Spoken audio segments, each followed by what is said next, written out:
Assalamualaikum warahmatullahi wabarakatuh. Jadi Alhamdulillah kita bertemu kembali untuk contoh bacaan seterusnya bagi awal surah yang dimulai dengan huruf-huruf hijaiyah ataupun huruf-huruf rahsia dalam Al-Quran yang juga dikenali sebagai hukum mad lazim harfi. Mad lazim harfi sama ada muthaqqal ataupun mukhaffaf. Baik. Untuk kalimah seterusnya yang kita nak cuba praktiskan, cuba kita mahirkan bagi kali ini ialah pada kalimah Yasin. Jadi awal surah Yasin ni biasalah, kita memang biasa ni. Cuma mungkin saya nak tunjukkan contoh ni supaya kita dapat memantapkan lagi sebutan awal surah Yasin ini. Dan kalau kita lihat, surah Yasin ini dimulai dengan dua huruf, terdiri daripada dua huruf. Yang pertama ya dan yang kedua sin. Baik, sebelum ni saya dah terangkan tentang kalimah tasin.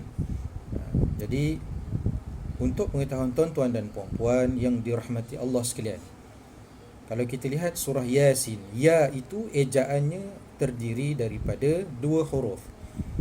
Ejaan ya itu, iaitu ya alif.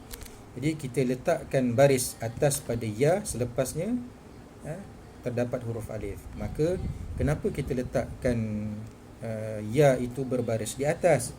Maka jawapannya ialah kerana selepas huruf ya itu terdiri daripada huruf mad alif. Maka kesesuaian huruf mad alif, huruf sebelumnya dia mesti berbaris di atas. Dia tidak akan berada huruf sebelumnya berbaris di bawah ataupun berbaris di hadapan. Itu antara syarat-syarat apabila terdapat huruf mad alif, huruf sebelum dia mesti huruf yang berbaris di atas sahaja. Jadi untuk ya ejaannya terdiri daripada dua huruf. Jadi bila kita baca ya, jadi bila dua huruf maka kita baca dua harakat sahaja. Dan ya itu pada awal surah Yasin ini adalah juga dinamakan sebagai hukum mad asli thunai. Mad asli thunai. Sebelum ni saya dah terangkan pada tuan-tuan dan puan-puan perbezaan mad asli thunai dan juga mad asli yang biasa kita jumpa dalam ayat-ayat Al-Quranul Karim. Yang mana mad asli thunai ini hanyalah hukum mad asli yang terdapat pada awal surah yang terdiri daripada huruf-huruf hijaiyah. Huruf-huruf hijaiyah, iaitu 5 huruf hijaiyah yang dieja dengan 2 huruf apabila kita eja, iaitu pada susunan kalimah hayyun tahur. Hayyun tahur. Jadi nanti boleh semak semulalah dalam kitab ni, kitab At-Taisir li Husulit Tartil, ada diterangkan dan dijelaskan. Baik. Kita teruskan. Jadi Yasin, ya itu 2 harakat, sin kita baca dengan qadar 6 harakat pada si, sin ya nun. Jadi sin ya tu baris bawah, sin bertemu dengan ya, huruf mad ya. Jadi bila kita baca Yasin, sekali lagi saya tunjuk contoh. Yasin. Jadi mudah-mudahan selepas ni jika tuan-tuan dan puan-puan membaca surah Yasin, maka bacaan itu bolehlah dibaca dengan kaedah yang betul. Sebab kebanyakan kesilapan dalam masyarakat kita, kalau dululah masa kecil-kecil dulu, kalau kita sama-sama baca surah Yasin di masjid, di surau pada malam Jumaat, kebanyakan masyarakat kita akan baca ya itu lagi panjang daripada sin, ataupun ya tu sama panjang dengan sin. Kebanyakan orang akan baca Yasin, ya tu lagi panjang. Sedangkan ya itu hanya perlu dibaca dengan qadar 2 harakat. Sebab bila dieja, ya itu terdiri daripada 2 huruf sahaja. Dan sin itu hendaklah dipanjangkan 6 harakat pada ejaan si itu, sin ya tu, si. Bila cukup si 6 harakat, barulah kita matikan huruf nun yang berada di hujung tersebut. Jadi saya tunjukkan contoh sekali lagi. Untuk awal surah Yasin, Yasin, itu kalimah seterusnya. Baik.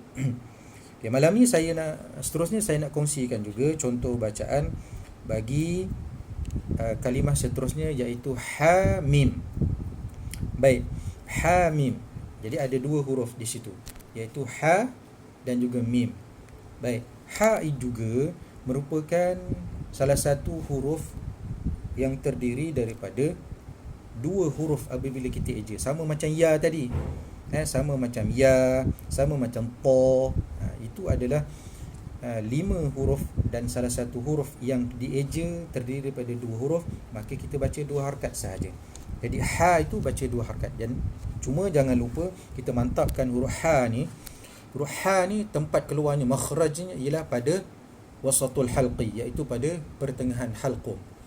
Jadi kita kena sempitkan bahagian halqum kita di bahagian tengah ini. Maka bila kita sempitkan, dia akan bunyi berangin, bunyi hamas terlepas angin itu. Dan huruf ha ini, kalau ada sebahagian guru-guru Al-Quran, dia nak memudahkan, nak fahamkan anak muridnya, dia kata huruf ha ni adalah huruf ha pedas. Tapi walau bagaimanapun, kalau boleh kita, sebab saya nak terangkan pada tuan-tuan di manakah tempat keluarnya huruf ha ini. Jadi ha. Jadi bila kita baca ha tu 2 harakat saja. Ha. Jadi ha 2 harakat saja, sebab dieja terdiri daripada 2 huruf. Kemudian mim itu sama seperti alif lam mim. Maka ejaan mim, mim ya mim, terdiri daripada 3 huruf. Huruf yang tengah-tengahnya adalah terdiri daripada huruf mad. Huruf mad. Maka pada ejaan kalimah mim itu, mi itu hendaklah dipanjangkan 6 harakat. Jadi bila kita baca ha mim, sekali lagi saya tunjuk contoh. Ha mim. Aywa. Jadi antara awal surah yang terdapat kalimah ha mim ini ialah antaranya surah Ghafir. Awal surah Ghafir, kemudian awal surah Fussilat, awal surah Asy-Syura, awal surah Az-Zukhruf, Ad-Dukhan, kemudian awal surah Al-Jathiyah, awal surah Al-Ahqaf. Itu antara surah-surah yang dimulai awal surahnya dengan kalimah ha mim. Aywa. Jadi saya rasa jelas penerangan tu. Cuma ada sedikit penambahan pada surah Asy-Syura. Surah Syura ini dia terdapat kalimah ha mim sama. Kemudian dia ada sambung lagi. Selepas ha mim itu ada 3 huruf hijaiyah yang seterusnya di awal surah Asy-Syura, iaitu ain, sin dan qaf. Aywa. Jadi bila kita lihat ain, sin, qaf ni, ejaan ain ialah ain ya nun. Ain ya nun. Ain tu berbaris di atas, ya tu kita matikan, kemudian nun itu kita sukunkan juga. Baik. Jadi kalau kita lihat pada ejaan huruf ain, dia terdiri daripada hukum mad lin. Terdiri daripada hukum mad lin. Jadi kalau hukum mad lin ni kita boleh pilih. Maksudnya kita boleh baca 2 harakat. Kalau orang yang nafasnya agak tak sampai, maka boleh 2 harakat untuk mad lin. Jadi bila kita baca, boleh kita baca ha mim ain. Jadi ain itu hendaklah dipanjangkan 2 harakat boleh, ataupun kita panjangkan dengan qadar 6 harakat, sama seperti huruf-huruf hijaiyah yang lain di awal surah tadi. Kemudian itu ejaan ain. Nanti saya akan terangkan secara detail cara bacaan awal surah Asy-Syura ini. Kemudian saya teruskan pada huruf seterusnya, iaitu huruf sin. Huruf sin ejaannya sama seperti awal surah Yasin. Sin ya nun. Sin tu baris bawah. Kemudian huruf keduanya terdapat huruf mad. Kemudian huruf terakhirnya huruf nun yang diletakkan tanda sukun. Jadi bacaannya ialah sin. Jadi saya baca satu persatu. Ain, kemudian sin, kemudian huruf yang terakhir ialah huruf qaf. Di huruf qaf salah satu huruf isti'la, maka hendaklah ditafkhim, tebalkan. Tebalkan qa, jangan baca ka. Kalau ka dah jadi istifal, sifatnya istifal, maka kena isti'lakan dia, tafkhim, kena tebalkan huruf qaf. Tambahan ejaan huruf qaf ini, qaf alif. Jadi qaf tu baris atas, lepasnya ada huruf mad alif, maka hendaklah ditebalkan qa itu, dan qa itu hendaklah dipanjangkan 6 harakat, barulah kita matikan pada huruf fa. Pada ejaan huruf qaf, qaf, alif dan fa. Fa itu diletakkan tanda mati. Maka bila baca qaf, qaf, cuma pastikan tuan-tuan dan puan-puan, jangan kita rapatkan bibir bila kita sebut huruf fa. Jangan baca begini, qaf. Jangan dirapatkan, mesti terlepas angin, ada angin yang keluar, ataupun dipanggil hamas, sifat hamas pada huruf fa, yang keluar angin daripada celah-celah gigi. Baik. Jadi saya tunjukkan contoh bacaan awal surah Syura, Asy-Syura, supaya tuan-tuan dan puan-puan dapat ikuti dan dapat buat latihan sebagai panduan. Baik. Hamim,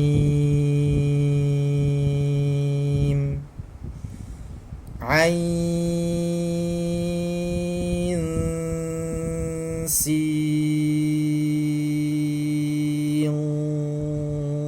Qaf.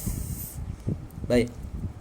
Sedikit pencerahan, mungkin tuan-tuan perasan apabila saya menyebut ain tu, ain ya nun tu mati, bertemu dengan huruf sin, maka nun mati jumpa sin, ejaan nun mati bertemu dengan ejaan huruf sin, nun mati jumpa sin, maka di situ terdapat hukum ikhfa hakiki. Jadi sebab itu bila pertemuan nun dan jumpa sin, hendaklah kita panjangkan 2 harakat. Sebab apa? Sebab dia terdapat hukum ikhfa hakiki. Begitu juga sin dan qaf. Ejaan sin ya nun tu mati bertemu dengan qaf. Jadi sin mati bertemu dengan qaf, hukumnya ikhfa hakiki.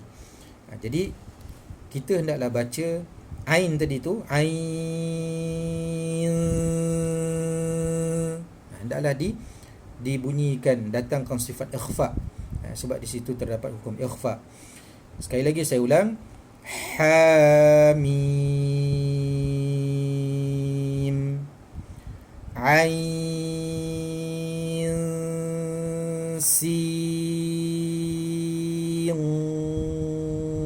Qaf. Aywa. Sekali lagi saya tunjukkan supaya tuan-tuan dan puan lebih faham dan lebih berhati-hati ketika membaca awal surah Asy-Syura. Okay, sekali lagi, Hamim, Ain, Sin, Qaf.